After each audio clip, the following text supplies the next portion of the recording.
As Father said, my name is Father Britto Berchmans. It's a strange name to you, Britto. Think of a burrito, drop the U, that is my name. Or think of the water purifier, Britta, change it to Britto. I'm here to do the parish mission, and I'm very happy that Father Paul invited me to come back, because 3 years ago I did the mission here. I have very fond memories of that. You know, usually they invite the priest to come and preach at Sunday Masses, the priest who is doing the mission, so that the people will listen to him and then decide not to come to the mission. I hope you won't do that. Anyway, Lent is a great time. So it seems one of the neighborhoods in Chicago, many years ago, there was a neighborhood that was predominantly Catholic, but there was one gentleman who was not Catholic living in that neighborhood. They all got along, but there was one problem. When Lent came along, on the first Friday of Lent, the Catholics could not eat meat, but this gentleman would cook his steaks on the grill, and the aroma would waft through the neighborhood, and the Catholics would go nuts. So they went to the parish priest and said, Father, you got to do something. He is cooking those steaks on Fridays of Lent and it's driving us crazy. And the priest said, what can I do? I cannot kick him out of the neighborhood. Maybe I can convert him. So he worked hard, and the gentleman decided to become Catholic. So the priest brought him into the church. The priest had a bowl of holy water in his hand.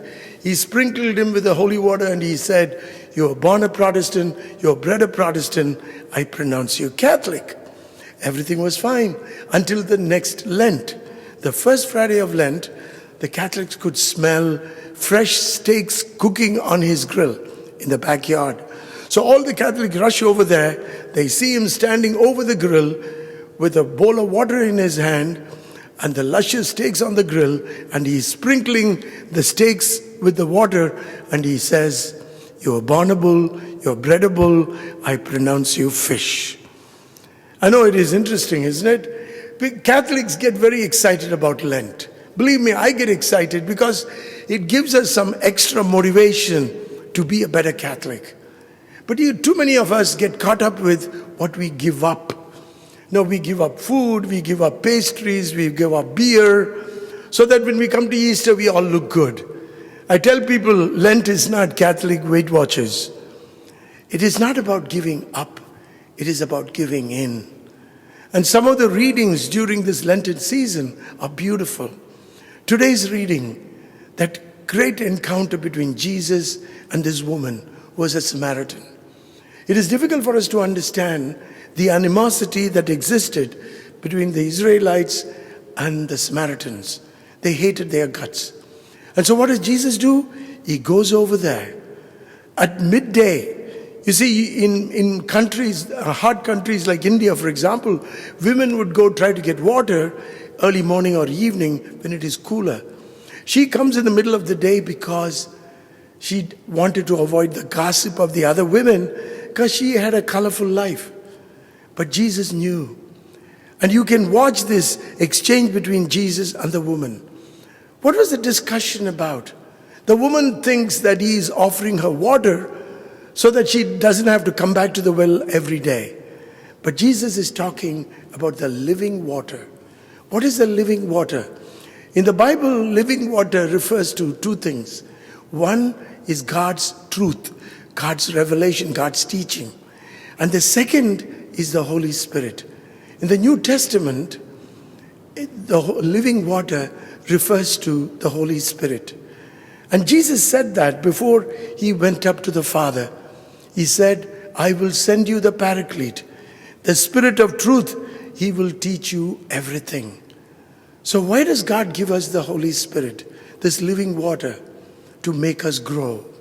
He renews the face of the earth.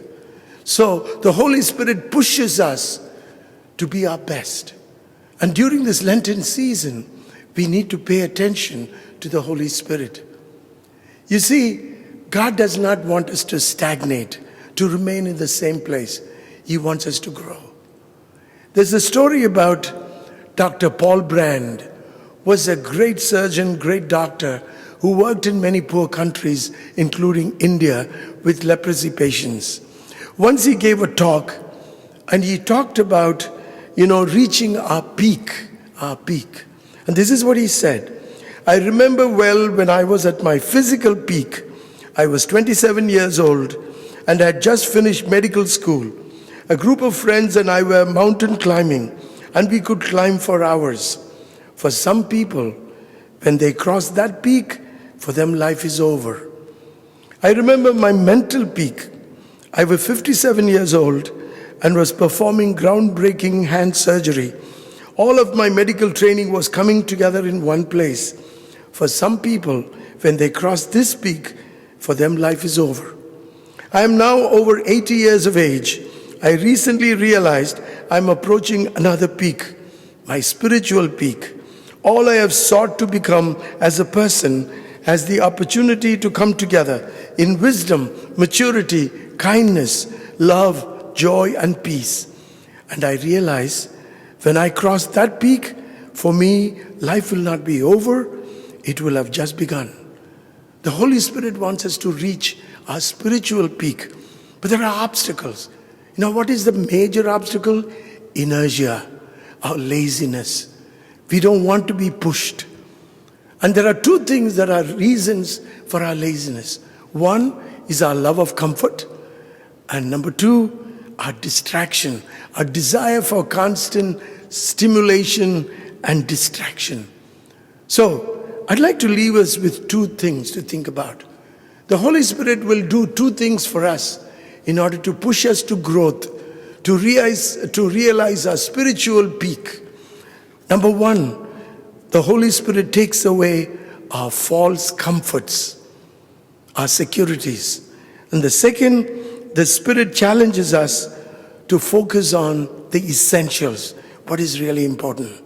So first, the Comforter takes away our false comforts.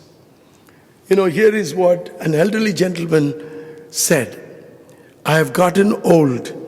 I have had 2 bypass surgeries, a hip replacement, new knees, fought prostate cancer and diabetes. I am half blind, can't hear anything quieter than a jet engine. I take 40 different medications that make me dizzy, winded and subject to blackouts. Have bouts with dementia. I have poor circulation, hardly feel my hands and feet anymore.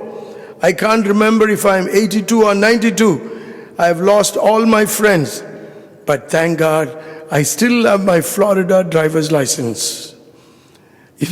We take comfort in that. I know in life we hold on to certain things. What happens with Jesus? Jesus is led into the desert by the Holy Spirit to be tempted, to be pushed to his outer limits. Testing in the temptation in the Bible is not about tempting to sin. It is like a coach who tries to push you to your best. And that's what the Spirit does.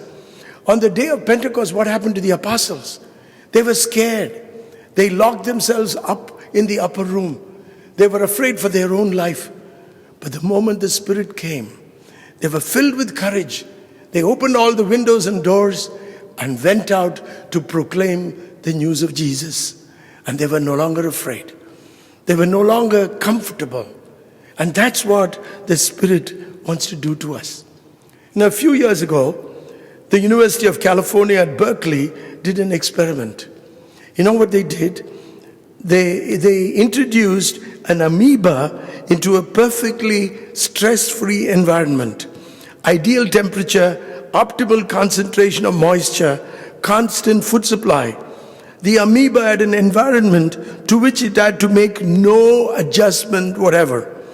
So you would guess this would have been a very happy little amoeba. Whatever it is that gives amoeba ulcers and high blood pressure was gone. But what happened?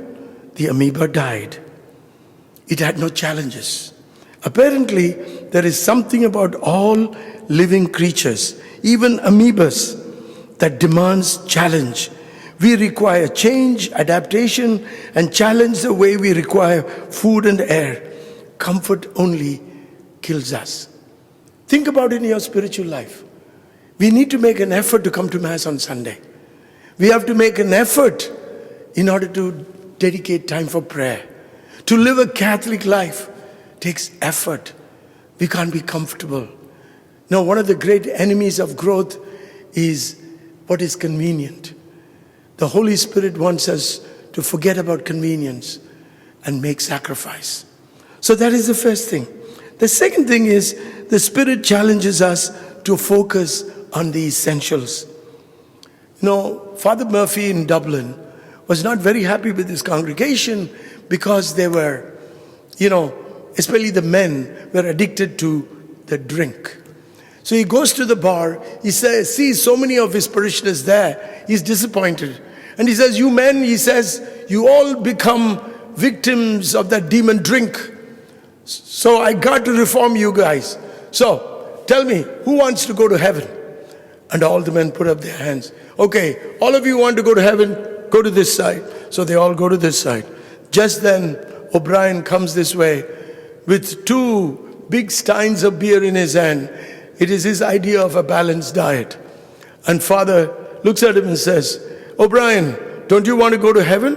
He says, yes, Father. Then why are you not standing there? He says, Father, I know that I want to go to heaven when I die, but I was afraid you are taking a group right now. Think about it. Why are we here?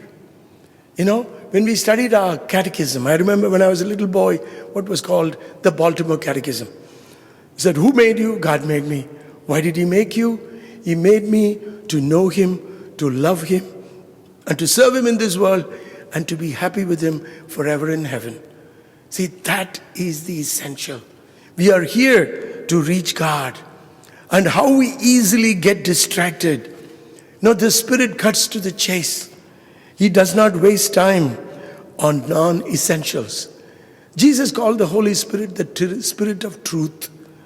Nowadays people use this word truth as they like. What is the truth? Jesus is the truth. And we have to come to him. And yet we can get caught up with all sorts of stuff. All sorts of things that take us away from God. I don't think there is any other generation in the history of humankind that wants entertainment as much as we do. Because we have entertainment at the push of a button. We carry it with us in our phones. Look at people. A few years ago, one of my brothers was visiting me. I took them to Niagara Falls, one of the great wonders of the world. And we were looking at the falls, these amazing, awe-inspiring falls. And I saw people sitting on the bench looking at their phones. We get distracted. We lose our gaze, our focus on the things that are important. So Lent is a time to ask ourselves, what is really important in my life? And to take away the other distractions.